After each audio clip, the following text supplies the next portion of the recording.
Good evening and welcome to the Newshour Agenda. I'm Madhavdas G. From allies to their own leaders, the faith in Congress party's Talaiva and Jan-Nayak Rahul Gandhi seems to be eroding. It's a crucial election year and the patience of Congress party's allies seems to be waning at the moment. And one gets a sense that the India bloc doesn't want the leader of opposition to lead the bloc. We're saying this because Karti Chidambaram, Congress's member of parliament and son of former finance minister P. Chidambaram, has spoken about a rotation formula. India's regional leader becoming the convener of the bloc is a solution that he's proposed. Interestingly, he names Mamta, Uddhav and Stalin and says that India bloc's convenership should rotate every year. And mind you viewers, one name didn't feature in Karti's list, the name of Rahul Gandhi. So you heard Congress Member of Parliament Karti Chidambaram and the fact that he's of the view that a rotation formula in the India bloc might show some amount of success. Well, critics are of the view that leaders of Congress trust rotation Raj more than Rahul Raj. Here's how leaders from Congress reacted. Karti is a very dear friend of mine, but I don't think he's the authorized spokesperson of the party or of the India Alliance. As an authorized spokesperson, I can tell you that the India Alliance is an alliance that has come together to save India's constitution. We are bound together by our love for this country, and the Congress continues to be the fulcrum of that alliance. Her party का नेता अपनी party के chief के लिए तो इस तरह से बोलेगा ही, उसमें कोई बुराई भी नहीं है। रही बात कौन होना चाहिए, ये तो सारे लोग मिलकर तय कर लेंगे। उसकी चिंता भारतीय जनता पार्टी को या किसी और को करने की जरूरत नहीं है।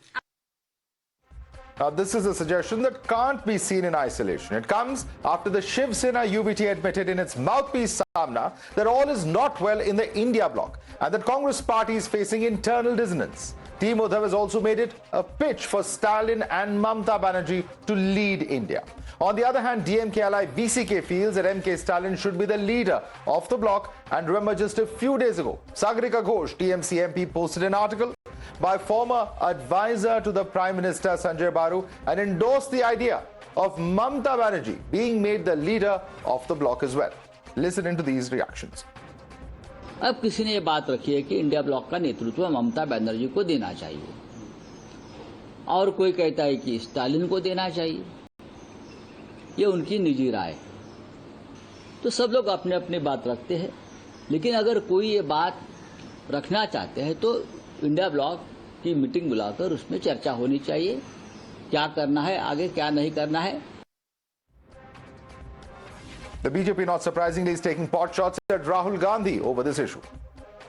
This today's I.N.D.I.A alliance was yesterday's UPA. Essential DNA of this alliance is the same, which is opportunism, lack of a vision for the country, and only corruption. Maybe DMK Stalin is a good name because after these elections, when he's no longer chief minister, he'll have a lot of time on his hand and he can be a full-time convener of the I.N.D.I.A alliance or some new name. Nobody has any confidence in Rahul Gandhi anymore. Rahul Gandhi के पास न जनमत है, no जनमत, 95 elections lost, no संगत, ally partners are not supporting him, and no janpat. Even the Congress veterans, close aides are now distancing themselves because they know Rahul Gandhi is a non-performing asset. He's a liability. You're watching the News Hour at 10, debate number 1 on Times Now, Super Prime Time. Let's take it across to our guest. Joining us is Sanju Verma, National Spokesperson of BJP. Dr. Anand Ranganathan, author, is with us. Joining us also is Advocate Alim Al-Buhari, State General Secretary of the Youth Congress Tamil Nadu. Shubhankar Bhattacharya is a political analyst joining us. We also have Jagdishwaran D, political analyst, who of course leans towards the DMK. Jagdishwaran, let me start with you. Do you think that this is an idea whose time has come? And given that it's coming from the Congress party's Karti Chidambaram, do you think that this is a workable solution? Because clearly there are allies who feel that the India bloc is not meeting enough. In fact, in the Samna, Shiv Sena UBT has said as much. Yeah, see, I'd put it this way.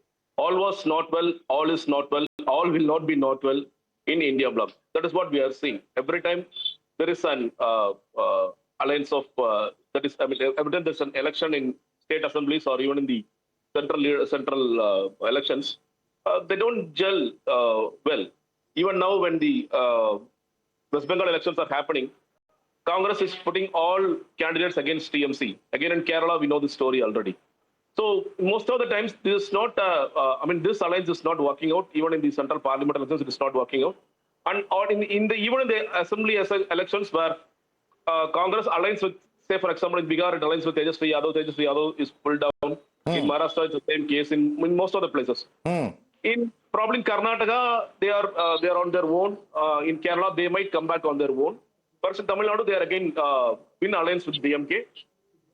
So probably this time this might be a good formula. Okay. The problem is Karti Chidambaram is not putting, as you said, Rahul Gandhi's name.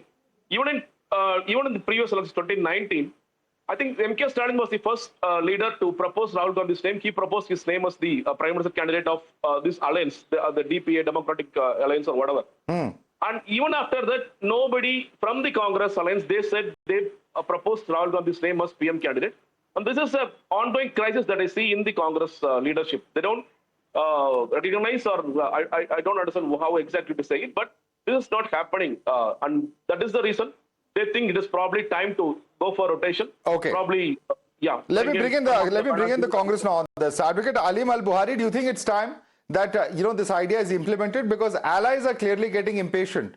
And that's something that could very seriously hurt this alliance, especially when these are elections where in West Bengal, Kerala, Tamil Nadu, the opposition hopes to do much better than it has done in recent assembly polls. Be clear before starting. The first one is that it is not the weakening of or the weakness of leadership. It is because the weakening of democracy, like vote chori and all other factors are there to be considered. Why we are losing elections, why the states are losing election, they have to concentrate.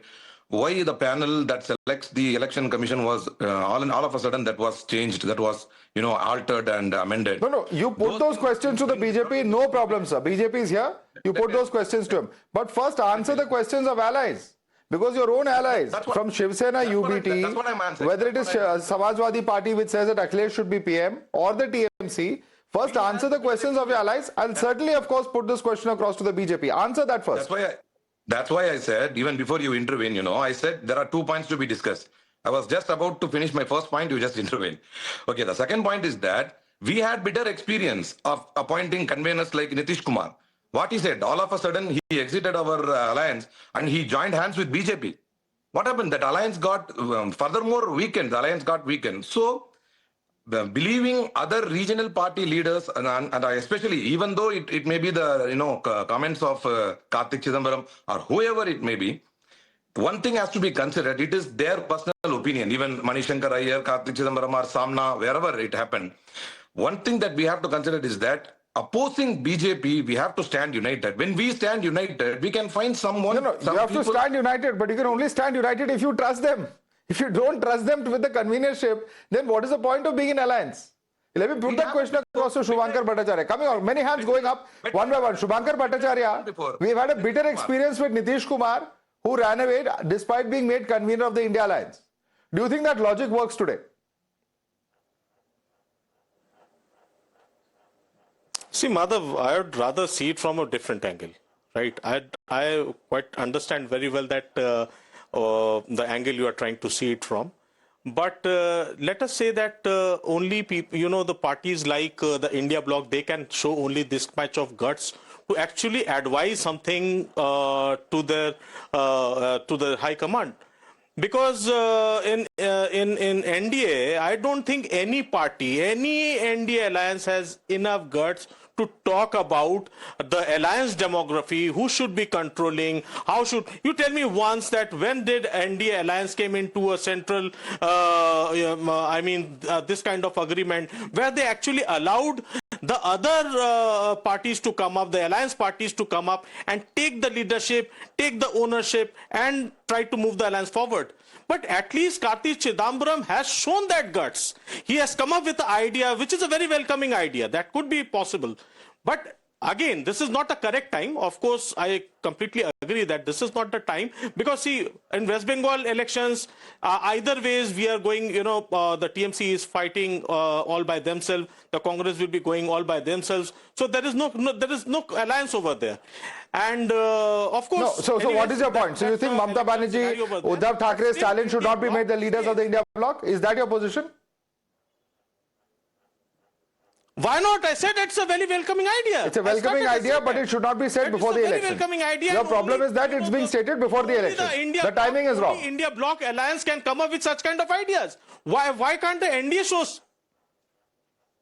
Why can't NDA alliance come up with such kind of experiment? Have they ever experimented? They have given any space to their alliance partners? Well, have they allowed them to come up? Well, Shubhankar, they will come around and say to you that's because we are winning elections. You guys are not. That is the entire line of argument from the Congress itself. Because it is a frustration with the fact that there's not been enough electoral success. Well, we have Vivek Bansal also joining us, but let me put that question to Sanju Verma. Sanju Verma, this shows that we have the freedom to speak out. This cannot be even imagined under the I.N.D.I.A alliance that any ally would come out and speak in this manner, or someone from the ruling party would speak in this manner. Please respond to Shubhankar. Madhav, I'm reminded of that famous quote by Albert Einstein where he said that you cannot be making the same mistake again and again and again and expecting a different result each time. Because if you're doing it, that is insanity. I'm quoting him ad verbatim. And I think that is precisely the problem with the Congress party. They can see that Rahul Gandhi is not able to deliver the goods. Rahul Gandhi's alliance partners, without putting it explicitly, have basically told him, tumse na ho paega. But Rahul Gandhi refuses to wake up and smell the coffee. Politics is about victory. Politics is about winning elections. Everything else comes later. Because if you're not in power, if you're not winning elections, you can do precious little with the other stuff that you have in mind in terms of delivering an agenda to the larger public. Now look at Rahul Gandhi's track record. I'll tell you why the knives are out for him. The knives are out for him because he has lost more than 95 big and small elections. That's not the point. The point is that Rahul Gandhi fought for 61 seats with Tejashwi Yadav saying, I will deliver. What did he achieve? How many seats did the Congress win in Bihar out of 61? It got just 6 seats, which is barely a strike rate of 10%. Then don't forget that in Tamil Nadu, the DMK, as per media reports, is not willing to give the Congress party more than 25 out of the 234 seats for which polls will be held in the next couple of months. Now the Congress is saying, give us at least 32 seats. Right. 25 seats is barely 10.68%, which means DMK is not willing to cede an inch. They are playing the big brother, and the Congress party has no other option but to cave in because they know that without DMK, Congress does not have the wherewithal to even win 10 seats. So the basic point I'm making is, in an alliance, the Congress is the Achilles heel. In an alliance, the bigger brother is always the force. Let Vivek Bansal answer that. Vivek Bansal, is Congress becoming the Achilles heel of this alliance in election after election, whether it's Maharashtra, whether it is Bihar, and now even in Tamil Nadu? The point being made is that the lowest strike rate is that of the Congress party. And there's also a larger context to Karti Chidambaram's point, beyond what Sanju Verma is saying, because this comes after Manishankar Ayya's I am not a Rahulian remark. Imran Masood has been pushing for Priyanka Gandhi as the PM face. Bhupen Bora says that I am quitting over my self-respect and arbitrary decision-making within the Congress party, and others like Rashid Alvi talking about a communication gap. So there are persistent voices coming in from the Congress party itself, leave alone your allies, which talk about the leadership and leadership-related issues. Mr. Bansal. Let me first answer Madam Sanju Verma's whatever she had to say about that we are repeatedly losing elections, Congress, under the leadership of Rahul Gandhi. You see, there are phases in political parties' fortunes. There was a time when BJP had been losing elections. Mr. Atal Bihari Vajpayee had lost the election, and despite that, he was the president, and he was calling the shots in the party. So that is immaterial. We have to see this thing, how Rahul Gandhi is taking the bull by the horn. He's the one. If you just look at things at the national level, who is the leader who is constantly after the party in power, as far as their shortcomings in the parliament, and have made them, and made them at a receiving end, or they are on the back foot in the recent this parliamentary debates and all. You can very well, and he has been acclaimed far and wide by the people, and acclaimed by whom? As far as a leader of the party is concerned, you see, we unanimously, Congress party is behind him, and we have a unflinching faith and tremendous confidence. So Imran Masood pushing Priyanka's PM phase, Bhupen Bora quitting over self-respect, Manishankar here talking about not a Rahulian, or Rashid Alvi talking about communication gap. These are not congressmen in your view. I would like to say Kartik may have his own viewpoint on that, and the party alliance has to take a call on that. Alliance has to take, and the largest party, which tends to, by virtue of that only, Rahul Gandhi became leader of the opposition, and whichsoever party is able to get the maximum number of seats as far as Lok Sabha is concerned. Okay. So that's going to be the leader. But that's the simple point that you're making. You may talk about phases between parties, ups and downs, etc. But the point is, now there are questions being raised about why so many elections, particularly in states where you're supposed to win the elections, are not happening. But let me bring in Dr. Ranganathan on that note. Dr. Ranganathan, these are just, signs. There may be, a few voices like these coming in. But the view of Mr. Bansal is that Rahul Gandhi has done extremely well. The people of the country are applauding him for what he has done in the parliament, and therefore do not jump to such conclusions. I want you to respond to those specific points made by Mr. Bansal. Good evening, Madhav, and good evening to my fellow panelists. Look, rearranging the I.N.D.I.A Alliance leaders to be at the helm of the alliance is like rearranging deck chairs on the Titanic. It really does not matter who your leader is going to be. Ultimately, what matters is the writing on the wall. And let me explain this, because I'm not dismissing any opposition to the ruling dispensation. We need a vibrant opposition. There are so many things that this government is not doing right, or we would want it to do differently, and we need a voice to reflect that opinion. Now, here are two contentions. Number one, you look at I.N.D.I.A Alliance. Now, when do people come together? If there is confluence of views, if there is confluence of what you want India's future to be, out here, you have Congress in alliance with DMK. When the same DMK is felicitating the killer, the terrorist killer of Rajiv Gandhi, and not a whimper comes out of Congress. And this is not just any DMK leader, this is the sitting chief minister of Tamil Nadu doing that. Did you hear any criticism? When you talk of Bengal, when you talk of Punjab, each and every ally in the I.N.D.I.A Alliance, the Congress in that state is virtually subservient to it. What do you think is going to happen at the national level? Now let me come to the basic point. Now, let's talk about positivity. Why is Modi winning?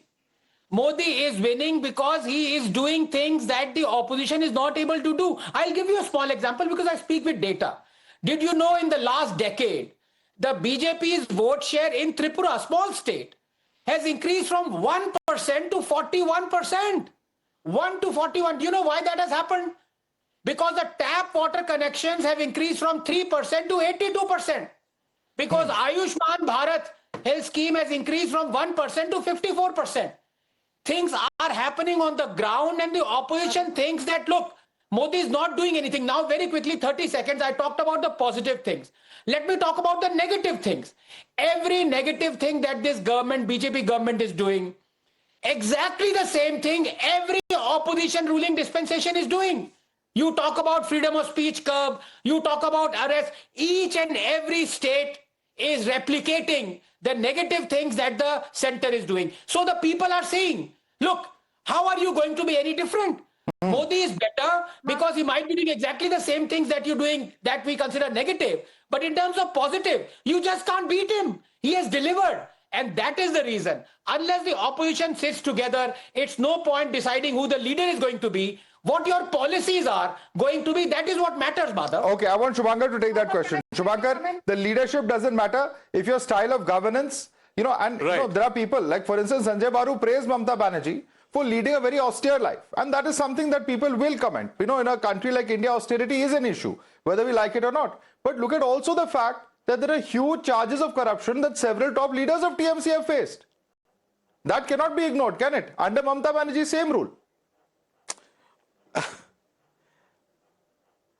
No, Madhav, austerity and everything is so fine. And I really appreciate, I believe, that the freedom of speech is a little bit changing, because when I see my dear friend, Anand Rangnathan, trying to get as neutral as possible, and he tried to put it very delicately. But at the very same point of time, he did forgot to mention 2 or 3 leadership issues in BJP in itself. If you see in the matter of your Shankaracharya matter only, you can see the divide in UP. The only problem is that their top leadership is still reluctant to bring it up front, in front of the 2 top, the dictatorial faces that you have at the top. They can't take that guts up there and speak out. Okay, let Sanju Verma answer that. Happening over here. Okay, you made a point. I'm going to take that point. I'm taking that point across to the BJP. Talk about the leadership also. Shubhankar, I'm adding to your point. In fact, I will add that not just what has happened in the episode of Shankaracharya, in 2024, Keshav Prasad Maurya, Deputy Chief Minister, spoke about the pain of workers, saying that organization is bigger than the government.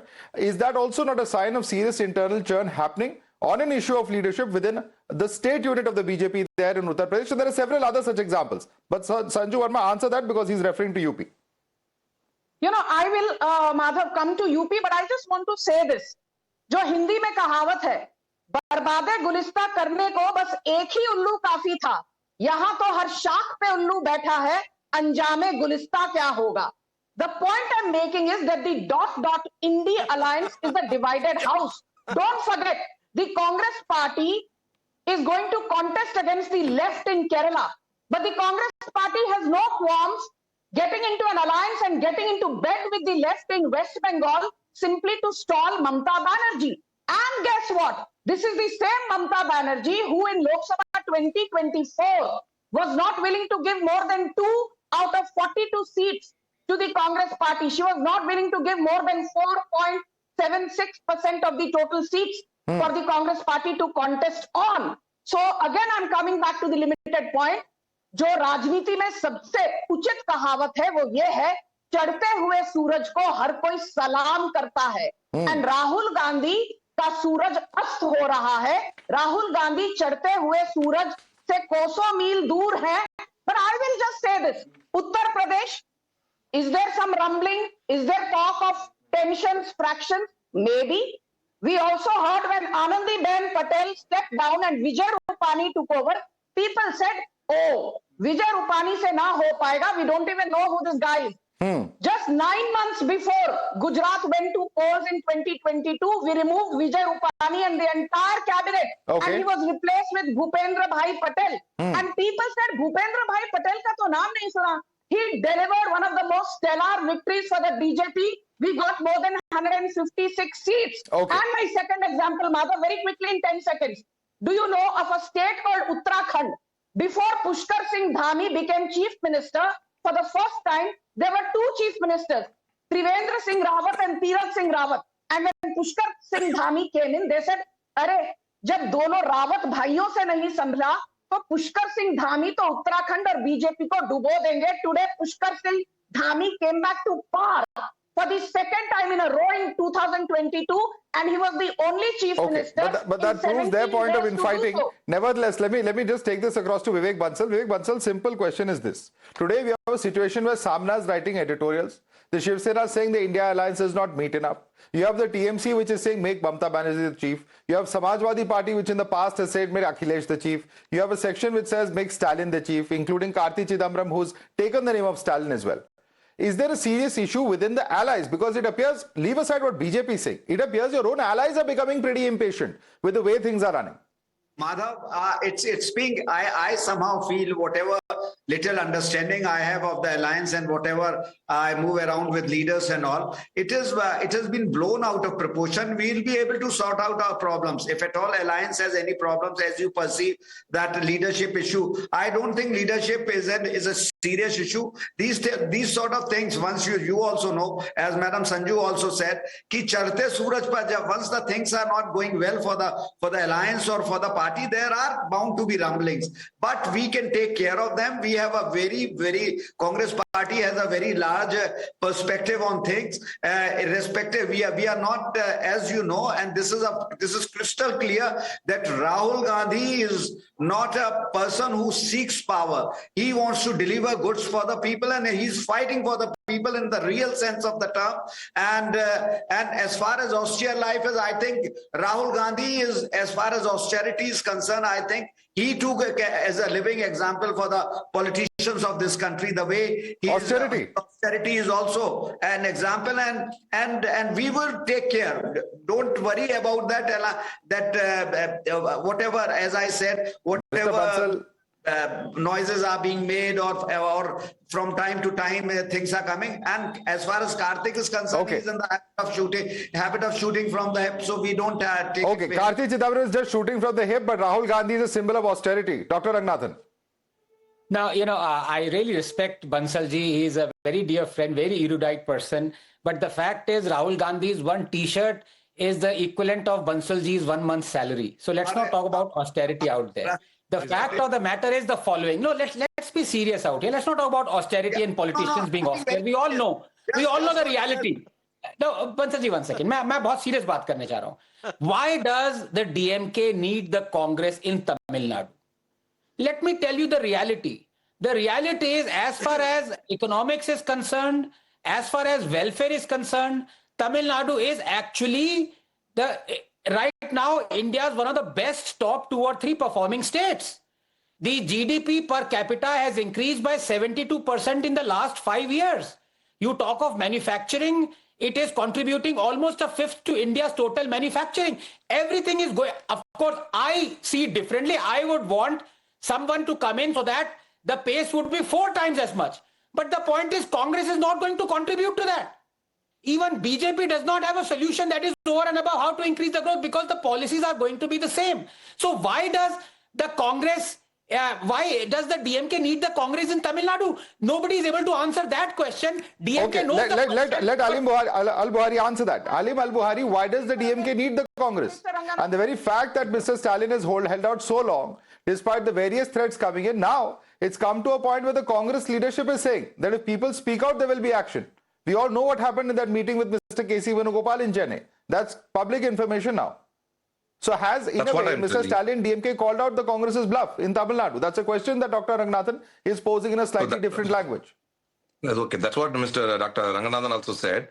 And also our BJP participant also said that they are trying to get 25 seats in the assembly election in the alliance. But we had already got 25 seats in the previous election in the 2021 itself. What if we get 1 or 2 more seats in the upcoming elections in the alliance? And what is going to be the fate of BJP in the alliance with the ADMK? Already we got 25 seats in the alliance. Now we are going to push more than 25 seats in the alliance because a perfect leader like MK Stalin knows the real capacity of Congress. That is what it says. Even Ranganathan doesn't know what is the meaning. What is the meaning behind it? What is the meaning behind it? They know what actually Rahul Gandhi delivers, because they say, even you said that, enough electoral success is not behind Rahul Gandhi. Yes, of course, say for example, for argument's sake, if I accept it, you assassinate democracy, you kill election commission, you make election commissioners as your puppets, and then you very proudly claim that we have electoral victories. Narendra Modi is the Mr. Al-Buhari, one second. I'll put that question to the BJP. Listen to me. Listen to my question. Just listen to my question. 1 second. Just listen to my question. I'm asking you a very simple question. Let us assume that all that you're saying is correct. Election commission is being misused. The entire, polls are being vitiated. It's not a level playing field. How is it that your allies are doing well, but the Congress is doing badly? Explain that. Same thing happened in Bihar. Same thing happened in Maharashtra. Yes. I can understand. It's simply because of the booth level agents there in the state. For a stronghold party like DMK, what we have, it is not the same in the UP. When UP elections were happening, I am asking about Bihar and Maharashtra. Give me the specific answer for Bihar and Maharashtra. Don't jump to UP. Tell me the specific reason why did Congress do badly in those two states? If it is not a level playing field, I'm asking you. The same thing would apply to your allies in those states, right? But the allies have performed far better than the Congress party. At least that much is factually borne out. They are not strong enough as DMK is here in Tamil Nadu. That's what I'm making clear. That's why DMK. So then DMK does not need the Congress party by that logic. You're saying the same thing that Dr. Ranganathan is saying. DMK knows how to respect the Congress rather than other regional parties. Does it make sense or what? I'm making it very clear. DMK knows how to respect the party. Even DMK knows how to respect the party. Yes. But other parties don't. Say, for example, let me issue an open challenge. In the previous election, we took 25 seats. Let us see how many seats we are going to get. Okay. How many seats will they get? Dr. Ranganathan, quick closing comments. Yeah, look, the proof of the pudding is in the eating. Let us ask the DMK or their representative a very simple question. Last time DMK gave 25 seats to the Congress. Congress won 18. Simple question. Had DMK fought on those 25 seats, how many of those DMK would have won? Then ask this mother. Jagdishwaran should answer that question. Then why are they giving? Can I quickly? Jagdishwaran should answer that question. Jagdishwaran. I would say it's more of a hypothetical question because we can't be sure. Because every seat, every party they want to win. Even if Congress is winning in the, standing in the seat, even VCK or Communist, DMK is probably working for all the alliance partners. It is mutual. The alliance partners also work for DMK. The DMK party works for this is mutual. Okay. So we can't say that if DMK is going to stand on that, it's a confirmed win or something like that. So the DMK knows where the Congress is powerful, and they allocate the seats accordingly. And wherever CP is strong, wherever VCK is strong, that is how the alliance formula works. There would be hard negotiations. Obviously, there will be hard negotiations. Congress might try to get more number of seats. This time, I think DMK might give more number of seats to Congress. Okay, let me close. Okay, the quick closing comments from Sanju Verma. Sanju Verma, a lot is being made about the fact that the Congress party is not going to get a share in power as far as Tamil Nadu is concerned. And this is a question that I've asked to other spokespersons as well. The exact same thing has been said by Mr. Edappadi Palaniswamy as well. That when it comes to the AIDMK and the N.D.I.A alliance, that the BJP will not be in the power in the state of Tamil Nadu. So is it fair to point out that criticism of the difference between allies when it comes to DMK and Congress? No, Madhav, I need to focus on the bigger issue here because there have been reckless allegations that have been made. While, I agree Mr. Ranganathan is very erudite. When he sits here and says that Tamil Nadu is a state which is very well governed, no. Tamil Nadu today has a debt of more than 11.5 lakh crore. N.K. Stalin has thrown Tamil Nadu into the throes of bankruptcy. Today, the debt that the state discoms in Tamil Nadu have is more than 2.5 lakh crore. Tamil Nadu is borrowing more than 67,000 crore every quarter from the RBI only to stay afloat. Tamil Nadu has suspended DA hikes for its state government employees. If TASMAC goes bankrupt, N.K. Stalin will not even be able to pay salary. VAT on foreign liquor is 72%. That is how N.K. Stalin is now this has gone to a totally different subject. We're not even discussing this. But, this fight between the Congress and DMK, all these issues have been debated in the public domain. And ultimately, it's also about the fact that Tamil Nadu is one of the fastest growing states in the country. This is a debate that people have already heard. I don't want to take too much time on that. I'll have to wrap it up there. Sanju Verma, Dr. Anand Ranganathan, Vivek Bansal, Advocate Ali Mal Buhari, Shubhankar Bhattacharya, Jagdishwaran. I'd like to thank all of you for joining us on the first debate today.